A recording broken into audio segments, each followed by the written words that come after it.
오늘 우리에게 주신 하나님의 말씀은 마태복음 19장 1절부터 12절의 말씀입니다. 신약성경 30쪽입니다. 마태복음 19장 1절부터 12절까지의 말씀을 드라마 바이블로 낭독합니다. 제19장. 예수께서 이 말씀을 마치시고 갈릴리를 떠나 요단강 건너 유대 지경에 이르시니 큰 무리가 따르거늘 예수께서 거기서 그들의 병을 고치시더라. 바리새인들이 예수께 나와 그를 시험하여 사람이 어떤 이유가 있으면 그 아내를 버리는 것이 옳으니까? 사람을 지으신 이가 본래 그들을 남자와 여자로 지으시고 말씀하시기를 그러므로 사람이 그 부모를 떠나서 아내에게 합하여 그 둘이 한 몸이 될지니라 하신 것을 읽지 못하였느냐.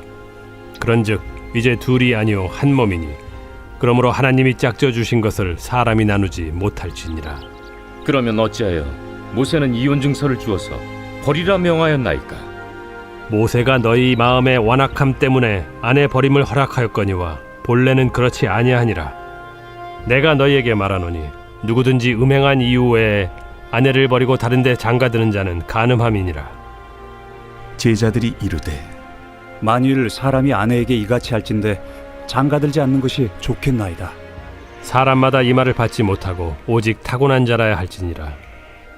어머니의 태로부터 된 고자도 있고 사람이 만든 고자도 있고 천국을 위하여 스스로 된 고자도 있도다. 이 말을 받을 만한 자는 받을지어다.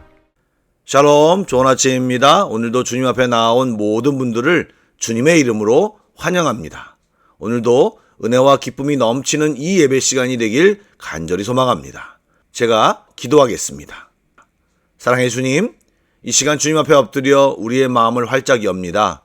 주님의 마음과 생각 그리고 은혜를 가득 채워주시고 또 입을 크게 열겠사오니 오늘 우리에게 필요한 양식을 채워 주시옵소서. 주님, 이 시간 우리를 깨워주시고 성장케 되는 귀한 시간이 되게 하여 주옵소서. 성령님께서 역사하여 주시길 소원하오며 예수님의 이름으로 기도드립니다. 아멘. 말씀을 나누겠습니다. 예수님은 이제 갈릴리 지역을 떠나 요단강을 건너 유대 지역으로 들어가셨습니다. 그리고 이후 말씀의 진행을 보면 곧바로 죽음과 부활의 길을 걸어가시게 됩니다. 그 비장하고 중요한 일을 감당하면서도 따르는 많은 무리들을 고치셨고 여전히 바리새인들의 시험도 받으시고 계속 살펴보겠지만 제자들을 다양한 주제로 가르치셨습니다.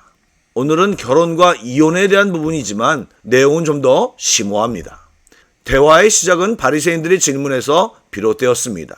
그들은 예수님을 시험하려고 신명기 24장 1절에 나와 있는 이혼에 대한 질문을 했습니다. 아마도 세례 요한이 헤롯 안디바에 대한 결혼에 대한 비판으로 옥에 갇히고 결국 죽임을 당하는 상황이 있었기에 그것을 염두에 두고 예수님의 대답에서 뭔가 꼬투리를 잡으려 했을지 모르겠습니다. 또한 한 번 언급한 바 있는데 당시 유대 사회에서는 두 율법학자를 중심으로 한 율법 논쟁이 있었습니다.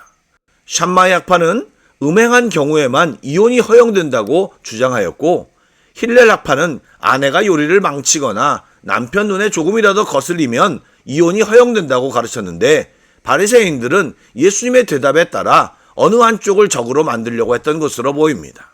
하지만 예수님은 그런 율법 논쟁이나 정치적 이슈로 이야기를 풀지 않으셨고 태초의 가정을 처음 만드신 하나님의 마음과 창세기 말씀을 인용하셨습니다. 즉 결혼은 사람의 계약이 아니라 하나님이 짝지어 주신 신적 연합임을 선언하며 결혼의 중요성을 먼저 강조하셨습니다. 이것은 지식이 많다고 자랑하는 바리새인들에게 성경에 기록된 하나님의 의도를 먼저 파악하라고 말씀하신 것입니다. 그러자 바리새인들은 그런 모세는 왜 이혼 증서를 주어 버리라고 명령했습니까? 라고 따졌고 예수님은 명확하게 너희의 마음의 완악함 때문이라고 정곡을 찌르시며 율법의 참된 의미를 설명하셨습니다.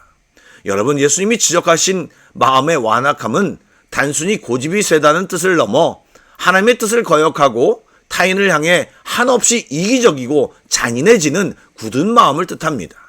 사실 바리새인들이 근거로 삼은 신명기 24장의 이혼 증서는 본래 이혼을 장려하거나 남편의 권리를 보장하려는 법이 아니었습니다. 고대 가부장제 사회에서 여성이 이혼 증서 없이 쫓겨나면 가늠한 여인으로 취급받아 돌에 맞거나 창녀가 되어야 했습니다. 즉 모세의 율법은 아내를 버리려거든 최소한 그녀가 다른 남자와 재혼할 수 있도록 이혼 증서를 써서 내보내라는 뜻이었습니다.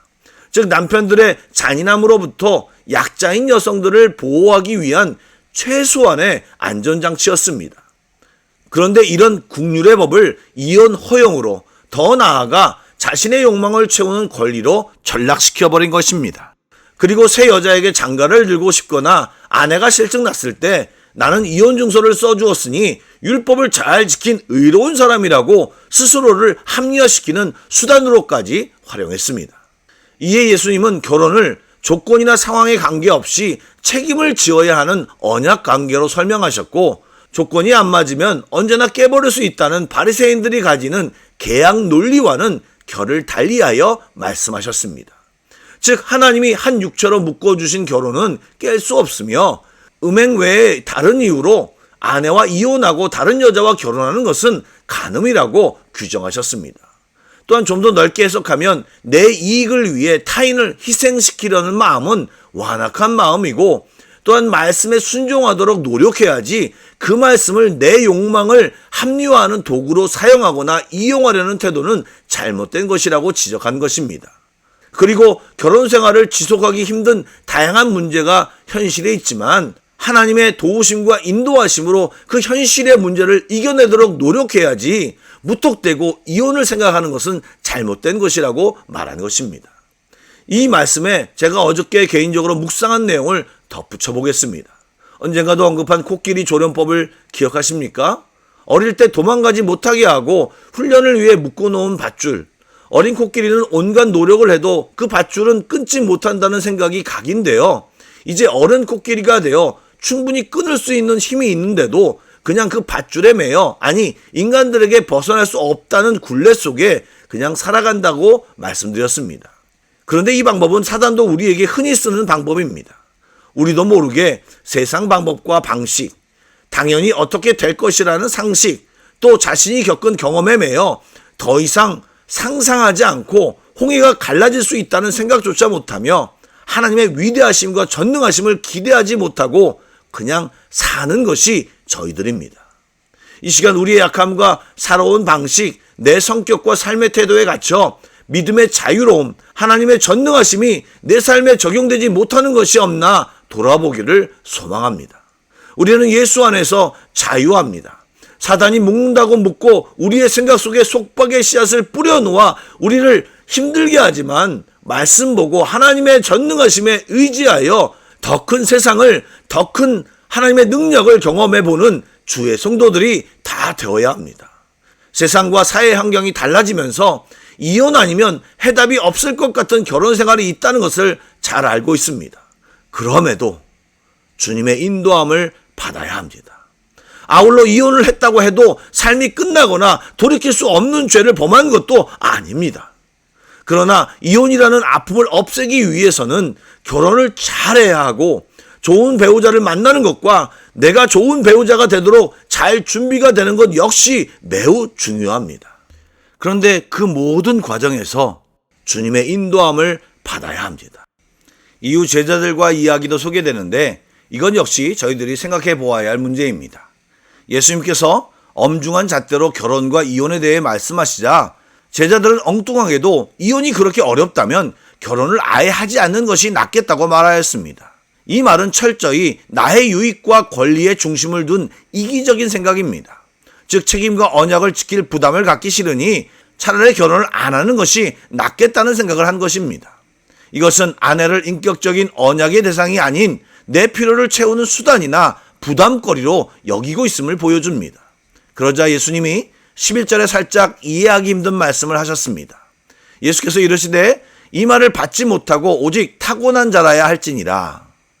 이 말은 결혼은 아무나 하는 게 아니라는 말이 아니라 그렇게 타락하고 이기적인 본성으로는 결혼 생활을 제대로 할 수 없음을 말하신 것입니다. 그런데 이후 예수님께서 고자 얘기를 하셨습니다. 이것은 사실 극단적인 표현입니다.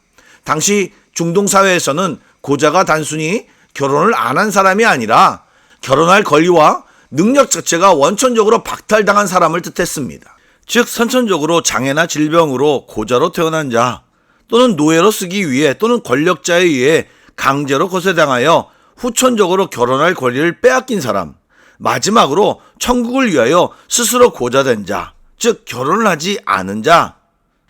이런 사람들은 결혼 생활을 하기 싫어 내 책임을 피하고 내 편리를 위해 혼자 살겠다는 생각을 한 사람들이 아닙니다. 앞에 두 사람은 상황에 밀려서 그랬지만 마지막 사람은 오직 주님을 위하여 자신의 당연한 권리마저 기꺼이 포기하며 살아가겠다는 헌신적인 사람입니다. 즉 독신도 그런 정신 상태로 하면 제대로 살 수 없다는 말을 하신 것입니다. 결론적으로 결혼 생활을 하는 사람이나 독신으로 사는 사람이든 자신의 욕심과 책임을 피하려고 하는 마음으로는 올바른 삶을 살지 못하고 그런 자는 주님께 합당하지 못하다고 가르치신 것입니다. 여러분, 오늘 본문을 통해 몇 가지를 생각해야 합니다. 나의 편리를 위해 말씀을 왜곡하고 내 욕심과 논리를 합리화하기 위해 말씀이나 신앙을 이용하려는 태도는 올바른 것이 아니고 말씀은 나를 쳐서 복종시키는 거울이 되어야 하는 것입니다. 둘째, 결혼 생활을 하면서 조건과 상황에 맞지 않기 때문에 책임을 회피하려고 하는 이유는 잘못된 것이고, 동일하게 교회 안의 성도들과의 관계 역시 내 마음에 안 든다고 쉽게 버리고 떠나는 이해관계 속의 관계가 되어서는 안 된다는 말입니다. 아울러 우리 안에도 바리새인이나 못난 제자처럼 내 이익을 위해 타인을 희생시키려는 완악함이 웅크리고 있음을 인정하고 오직 십자가의 은혜 앞에서 죄인임을 깨닫고 굳은 마음이 아닌 부드러운 마음, 주님 앞에 머물려는 마음으로 무장하는 성도가 되어야 할 것입니다. 아멘. 함께 기도하겠습니다. 사랑의 주님, 하나님이 짝지어주신 결혼 생활에서 남편으로서 아내로서 성실하게 감당하게 하여 주옵소서. 힘들고 어렵고 버거울 때가 있는데 그때 주님께 힘을 얻게 하시고 주님이 말씀하시는 것에 귀 기울이게 하여 주옵소서. 또한 다양한 이유로 혼자 살아가시는 분들이 있습니다.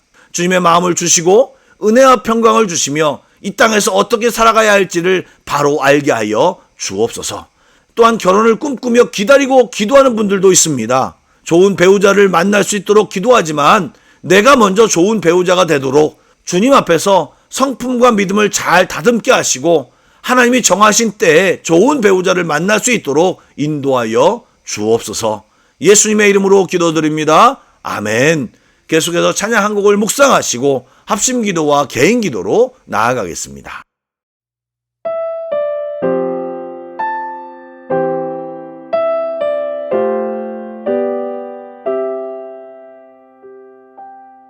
나의 만족과 유익을 위해 가지려 했던 세상 일들 이젠 모두 다 해로 여기고 주님을 위해 다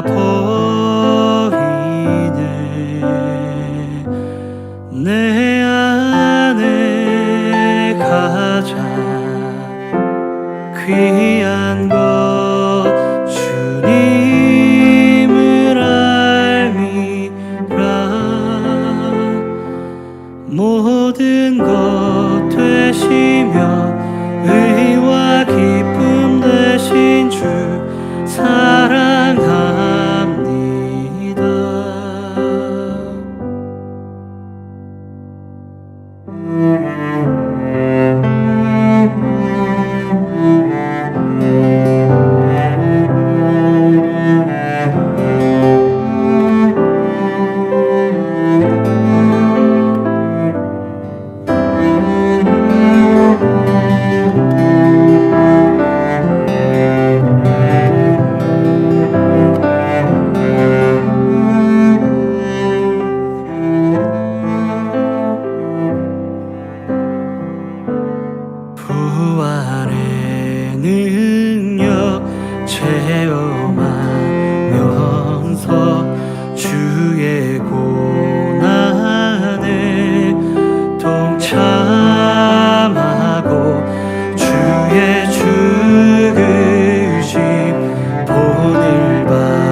하나님